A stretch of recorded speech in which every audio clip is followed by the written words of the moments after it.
Alright guys, welcome to Unit 6, Lesson 3. Today we're going to be talking about exponential growth and decay. And hopefully you see right in the word exponential, you can see that it has the word exponent in it. So that's really what we're going to be dealing with, is functions with exponents. Exponential growth and decay happens quite a bit in real-world situations. Things grow faster each time as they get larger, or they decrease slower as they get smaller. Linear things mean that they increase the same each time. So maybe each day you're increasing your, cows 2. So every day plus 2, plus 2. Okay, that would just be they're growing at a linear rate. Exponentially means that each day they're getting more and more than previous. So maybe one day you have plus 2, the next day you have plus 4, the next day you have plus 8. Things are getting larger each time. So that's what we're kind of getting into exponential growth and decay. And you'll see as we do it, hopefully it will start making sense. So here's our first exercise. The number of people who have heard of a rumor grows exponentially. So it's not going to increase the same amount. It's going to get larger and larger as each day goes. Consider that a rumor starts with 3 people, and where the number of people who have heard it doubles each day as it spreads. Our first question would maybe be hard for you to answer, but why does it make sense that the number of people who have heard the rumor grows exponentially? You really need to know what this means. So they're looking for you to say something like this. The more people who know the rumor, the faster it will spread, since more people can tell the rumor. So something like that you want to write in. And I have a little graphic that hopefully will make sense for you when you look at it. So here we go. We have 3 people who started the rumor, right? And each of these people are going to tell 2 people. That would double it to 6. So after one day, 6 people know. So we start with 3, now 6 people. Now each of these people that know, they're going to tell 2 people. As you can see, it's going to get larger.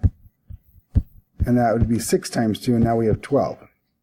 And then if we had another day, each of these people would tell 2. So now we have 12 groups of 2, which would be 24. And the next day, each of those would tell, and now we're up to 48. And you can see it keeps doubling every day, and it's getting larger and larger as each day goes. That's what we mean by exponentially. If it was linear, it would just be you have 3 one day, and then you have 6, and then you have 9, and then you have 12, and these are increasing the same amount each time. Where you can see here, they're doubling. They're getting much bigger each time. All right, so, whoops, that's not what I want to go back here.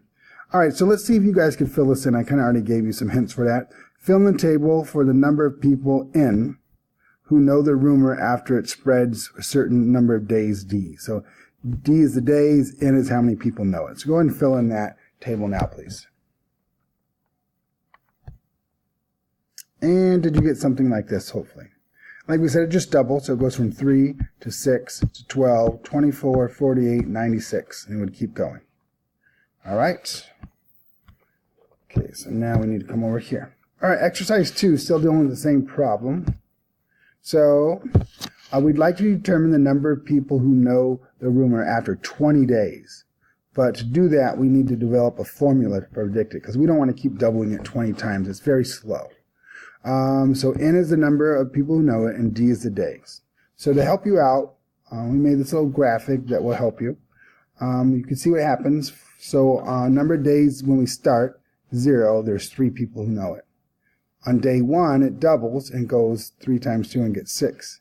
Day 2, you took the previous day, 6, and doubled it, and therefore you got 3 times 2 times 2. And then hopefully all this you'll kind of see what's, whoops. Let me get that out of the way. There we go. Let's see if this makes sense to you at all. So this was the previous day 1, multiplied it by 2. So now you can say there's 2 2's, see that? Therefore, we wrote that as 2 squared, and you get 12. Day 3, you take the previous, which was this right here, 3 times 2 squared. So there's the previous day. You multiply that by 2 to double it. Now you can see that there's 2 2's here and another 2 there. That would be 2 to the 3rd power right there. And then we get 24. The next day, again, we take the previous day's work, which was this guy right here. So that's what they have here. And then they double it. And now there's 3 2's plus another, that's 2 to the 4th.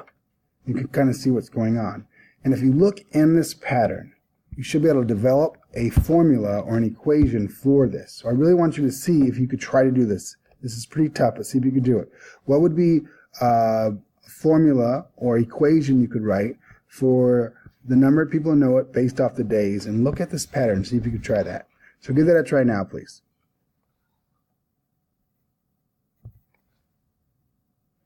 All right, let's see. Were you able to come up with this? So here is the actual formula that we want to come down. This is an exponential function right there. Notice what was happening as the days grew. Basically, they did 3 times 2 to whatever this day was. That's the power. This would be the power of 1. Look at the second one here. They did 3 times 2 to the power of 2, and that's what the d is. On day 3, they did 3 times 2 to the power of 3. Again, that matches the day. So to do this one, your starting amount was 3, and then it doubles depending on the days right there. So on day 1, you can see we'd have 6, on day 2, and so on. So that is an exponential function that we're going to have to learn how to write. Pretty tough right there. So now, if for 20 days, you could just put in 20 for the days and see if you can come up with an answer for C. Use your calculator. It makes things a lot easier for you. All right. Did you do something like that? Okay. So write that in.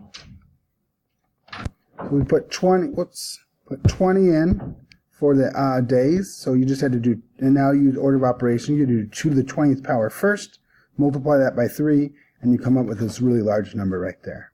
So after 20 days, you could see we're already up to 3 million people. It's going pretty fast, and we started with 3.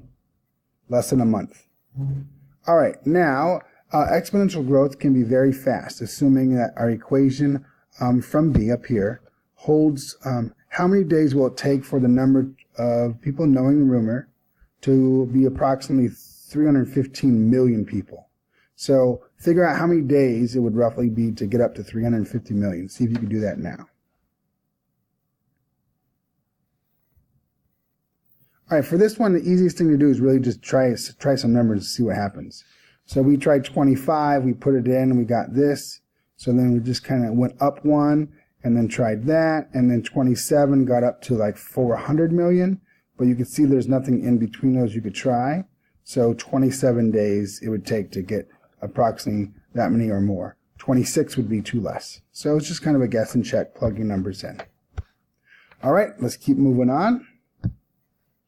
All right, so on this one here, it says, now let's take a look at a fairly simple exponential decay problem.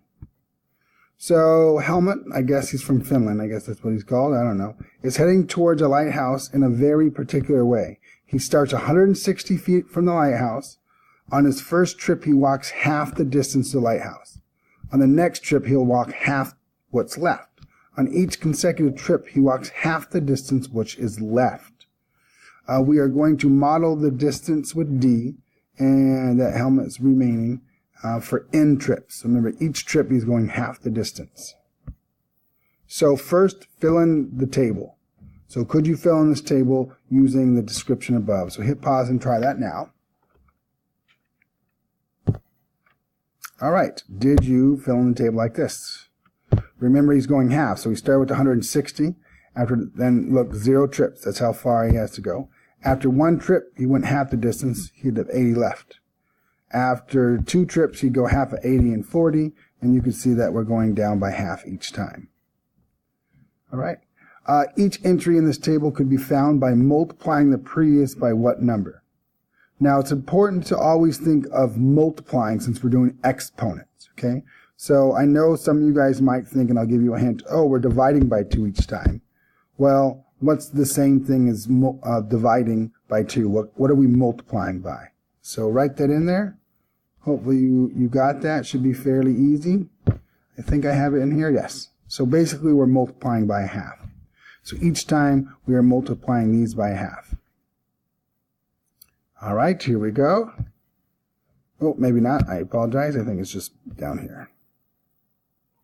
All right, part C. Like we did before, we want to see if we can kind of see a pattern so we can figure out these formulas. So right here, this would be the number of trips. We know our distance is 160 to the lighthouse. 1 trip, we take our distance times a half, and we get 80. On trip number 2, we take the previous distance, which was 80, multiply it by half. So really what we did is we took the 160 and multiplied it by 2 halves. Hopefully that makes sense, because this is trip 1. So remember, 80 is this 160 divided by, or multiplied by half. So now you can see that really we did 160 times a half times half. And then therefore, now we can fill the rest of this in. And see, this half times half really means a half squared. And that gets the 40. So remember this now, again, I'll try to, hopefully this will make sense to you. This is our, after 2 trips, that's our distance. So that's what we have here. And then we'd have to take half of that for the next one. So now remember we had half squared plus 1 more half would make half to the 3rd power. And again, notice how that's matching the number of days. And then again, this becomes half to the 3rd, plus another half would be half to the 4th, and there we go. So look what's going on each time. You take that starting distance or starting amount, 160, multiply it by how much it's increasing. Was it doubling? Was it halving? And then we take that to the power that matches the number of trips or whatever that is. So here is our formula, right? Well, there should be a formula in there. All right, so there's the formula that should have been in there. So your starting amount times the half to the n power. And notice that's pretty much what we're doing in all these. 160 times the half to the 4th power, because there was 4 trips. All right, so now how far is Helmut from the windmill after 6 trips? So go ahead and use your formula to do that. Should be pretty easy. So give that a try now. All right, what'd you come up with?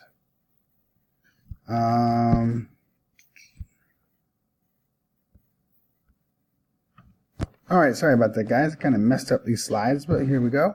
So you can see I just put 6 in for the number of trips. Cancel that assistance for the locker. She's all So set. this Thank you. comes there. Multiply across and just come up with 2.5. All right, getting close to the end here. Okay, so it says Helmut believes he will reach the windmill after 10 trips. Is he correct? So after 10 trips, would he reach the windmill? So give that a try. See what you think. All right, on this one, so again, if you plugged in 10, you could see that, okay, he's not quite there. He still has like less than, a foot, but he's still not there. So after 10, he did not reach it. So part G, think about our answer here. Explain why Helmut will never reach the windmill. See if you can figure it out. Answer part G. All right, did you say something like this? Since Helmut will only walk half the distance left on each trip, he will always have some distance left no matter how many trips he takes, because each time he's just doing half the distance. He's never finishing it, so he would take half this tiny number and then half that, but it'd still be a small amount each time. All right, and the very last part. Why is the domain of this function only whole numbers? So why would you use only whole numbers for the domain? Remember, domain is your inputs. See if you can answer that now. All right, so something like this. The domain is only whole numbers because we are measuring the numbers of trips, okay? So we need 2 trips, 3 trips, 4 trips, which is a discrete measurement, and one that has unconnected values. And what it means is we can't have decimals. We're not going to say we took 2.5 trips. We only took whole number trips. So if we graphed it, we couldn't use solid lines. We just have to use dots, and that's kind of what it means there. All right, hopefully that went okay for you guys, and we'll work on this in class tomorrow.